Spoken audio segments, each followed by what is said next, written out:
very little block or no block at all, depending on how you think it fits. But I have two guests in studio to tell us about what goes into the decision to pick which kind of shoe and which kind of shoe can you wear to what event, and considerations anytime you want to make this decision. Let me introduce them and then we can go into the discussion. We have Kelvin Ejedako. He's a producer with a shoe company called AJ Vanush. And then also Emmanuel Owusu Ado. He is a marketer. Good morning, gentlemen. Good morning. Good morning. Good to have you on the show. All right, and then on the table, you can see a variety of shoes as well. We'll be talking about them and the construction, what went into them, and then also where you can wear each of them to. So I'm sure it's going to be a pretty exciting discussion. We'll also let you know where they are, just in case you want one for yourself. You can hit them and contact them. Okay. To start with, I wouldn't want us to talk about these shoes now, but what do you consider when you are going to, for instance, an interview? I know that in recent times, the young men prefer these shoes with very flat base, what we call loafers. Would you approve of that for an interview session, which is seen as a very formal or official program? In my case, I would say no. Could you say no? Yeah, I would say no. Really? Because you want to stand out. Okay. And if you want to stand out, you must be in hard shoes with hard heels, or let's say block heels. Okay. So take the Oxford, for instance. It has a hard leather and also with hard heels. So I would prefer going in for the hard heels. The hard heels. What did you say? I think it's internationally accepted that you present yourself officially when you have an interview. An interview, actually, you are advertising yourself, why a company should employ you. Yeah. So I don't think wearing dressing shoes to feel comfortable in yourself is the best thing to do, because we have, something internationally accepted. So I think I'll go with the Oxford, black leather, brown, and then like a one color thing. But then you would go, like he's saying, the one with a block. Yeah, block heel. Okay. Does the color of the shoe matter when you're going for such an official event? Should it be, like formality? So should it be a loud colored shoe so they can see you and it catch attention? Or it should be the standard, which is black? Yeah, black or brown. Black or brown. Black or brown? Yeah. What would you have to consider when you are picking that? The suit or your socks or the color of the trouser? What is the consideration here? It's all falls in the suit, the trousers, and the socks. Yeah. Okay. We'll also be talking about socks, because now people wear all sort of traffic light colors socks, and they think that because that is what is in vogue, they can go according to that. Okay, so let's now discuss what we have on the table, starting with this one. You mentioned Oxford. Yeah. What is the Oxford type of shoe? The one we have there. This one? This and the other one. This one? Yeah. Okay, why do you call it so? We call it local. Local? Yeah. Oxford in general is a dressing shoe. Okay. Yeah. And with those dressing shoes, it can be somehow casual, So it's in between casual and official kind of shoe. Whereby you can wear it to programs, loud programs, fancy programs, offices and all that. Okay. Yeah. Now, is that a shoe, the one you're holding, if you can hold it up, is this one that you would advise someone to wear going for an interview? Yes, but not in this color. Okay. So what color then would you advise? Black. You have this in black? Black. And you are good to go? Yeah, or brown. Okay. Now, what about going for a casual event, a friend's party, they say semi-casual. Semi-casual, will that fit? Yes. That and which other shoe on the table would you advise that someone wear? This semi-casual. Yeah. Semi-casual. Okay. Now we are talking about color here. I have never, and I don't see myself ever wearing a green shoe. Yeah, but you look like you would be looking like what do you call it? This cartoon character. What, a green shoe? Yeah. Why would you wear a green? I mean, why? What would inform a green shoe? Okay. Why would you want? Let me just use myself. Sometimes I just see the shoes and be like, wow, this is nice. But I don't see myself in it. So until you wear it and then stand in front of a mirror to see how you look, you can never tell that this will be good on you or this will be bad on you. I mean, I actually thought green shoe, yeah, like the way you are saying, why would you wear a green shoe? Like, how on earth will you wear a green shoe? But it depends on how you go with it. You know, we don't have a prescribed way for fashion. Yeah. Okay. You know, fashion is a manner in which everybody do something. It's a lifestyle. So it's a lifestyle. So we don't have something prescribed for you. Do you get it? So, I mean, if you put this on and then you have something, you can do something with this and then somebody will be like, wow. I mean, there's so many things that you don't like. You actually like them because somebody did them better and somebody, I mean, influenced you to like them. Do you get it? And then also, so when you're wearing this type of color, and not only green, but I've seen these in red and in pink, you know, those kinds of loud colors. Yeah. What would you consider the suit or the trouser color to be like if you want to go formal? With the loud colors, I wouldn't go in for trousers. You wear a pair of shorts. Yes. Yeah, to let it stand out. That's So all. you don't really talk about black, green, yeah. or blue, green. Or you see, I see this guy. He was wearing black, and green. How can you do that? But when you are in shorts, maybe you are in a white short and a cool blue, black club top, and then you are in these shoes. I mean, you just imagine it, visualize it in your mind's eye. That's going to be nice.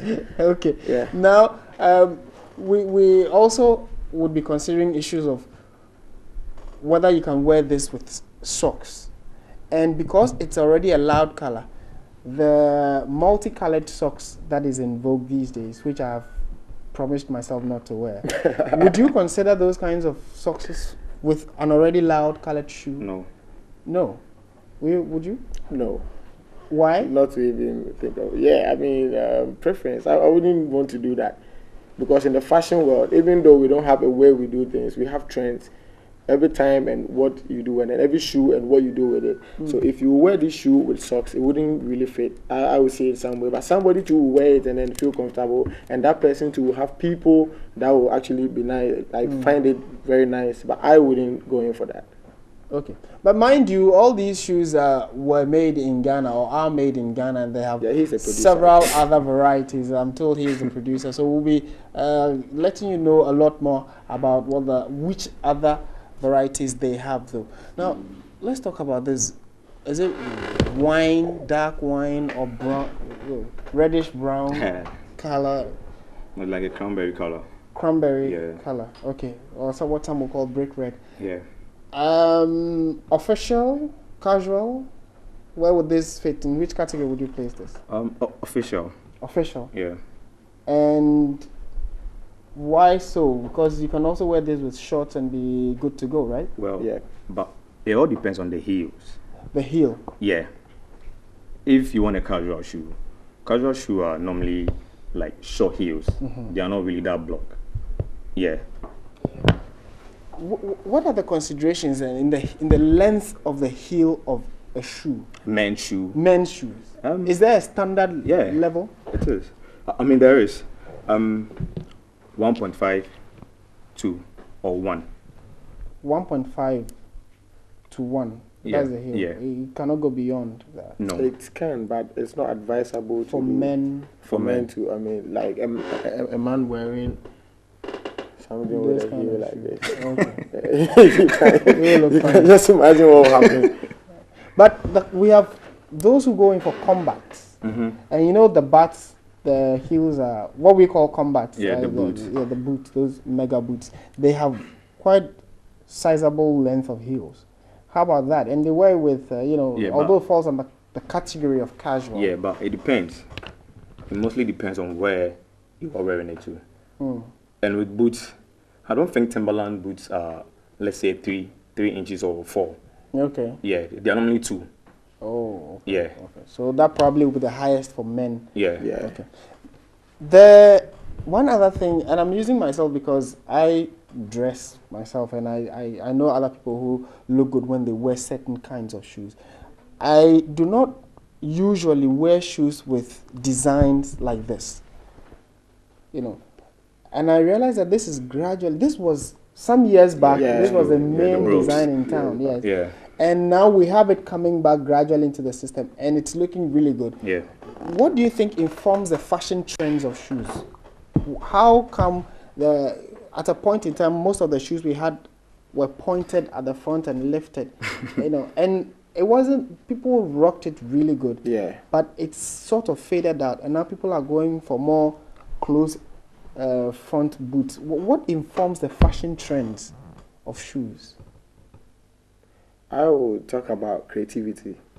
Since we don't have a way of doing it, maybe I might be sleeping and I will just picture me in a white suit or jacket, or white trouser pants, and then a blue with white. So I will just picture everything. I will visualize it in my mind's eye. So when I get the picture of whatever I want to do, I try to sketch it. Or maybe I go to a professional who can sketch and then, describe whatever I have seen. So if I do that and then he is able to bring it out like this and it comes out very nice, then again, I find out how I can make people see this and then people want to work this. So I get someone to model with this. So it could generate a trend. That is how we go, because we don't have a way, or we don't have an association that will come down, okay, from now onwards you guys should be producing this kind of thing. No. Okay. It's most of the time creativity. Okay. So. And the leather, how do you identify quality leather from, the fake? And here fake means, we have a lot of fake roadside shoes. You wear it once, twice, and that's it. Yeah. Synthetic leathers are not fake. Okay. Yes. But they are not supposed to be used for particular kind of shoes. And that's in quote. Yeah. So if you want to testify like for a good leather, first of all, you need to break it first. Break it like that. Yes. Yeah. You can. Okay, Yeah. like this. And then when you do, what should you see when you do that? It breaks with the synthetic leathers. Okay, with the, you see cracks and little all. crack lines in it. That shows that it's original leather. Yeah. Oh. But there's no machine detecting that this is original or this, so you have to go manually to try that. As if you know shoes, you read about them, and then when you try them, and then you try doing this, it doesn't break. You see, this is a good leather. Okay. But some leathers, you do this and you find some cracks and some cracks on it, or peeling it will be peeling off and all that. So that's when you see. So, but those leathers, they are not fake, but we have what we use it for. Yeah. You get it. Yeah, but you can't use that leather for something like this. It is. Okay. You can't do it. It's a no-no. The regularity of wearing a shoe. There are times people will wear one shoe for a long time, and then they say, "We are and then there are those who also wear. They are very careful how and when they wear which shoes. Yeah. So, a young man like me, every day my feet are in shoes. Yeah. What should I do? One, to keep them in good shape all the time, and then also, so I don't spend too much on shoes. What would you say I should do as a young man? With the breaks, you can't prevent it. Okay. You can't prevent it. Since you drive every day, you walk every day. You just need to have some series of shoes.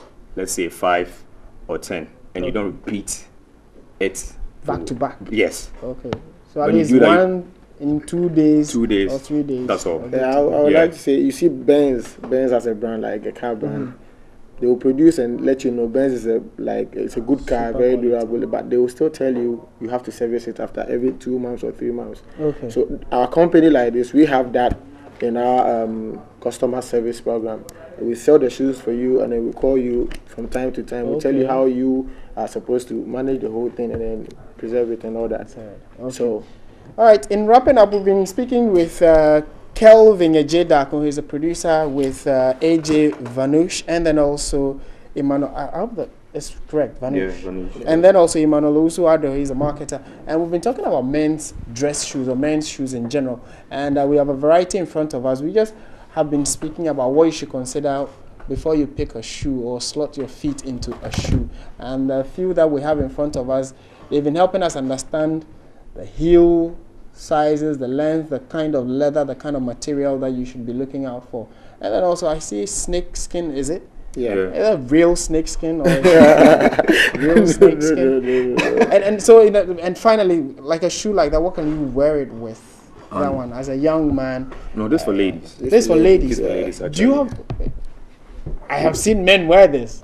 Yeah, but this for ladies. It looks quite similar No, to. I don't think the police will stop you to tell you, hey, why are you wearing a A lady's lady's shoe? shoe. Yeah. But you can do that Yeah, actually. yeah. But I mean, it's not right. But this is a pure lady shoe, and if you see a lady, How do you wearing it- maintain a shoe like this? Um, Because I know for that black one, you use shoe polish and Yeah. clean it. A with shoe this, like you don't this. use the shoe polish. What- Use how the do you liquid- maintain it? The liquid polish.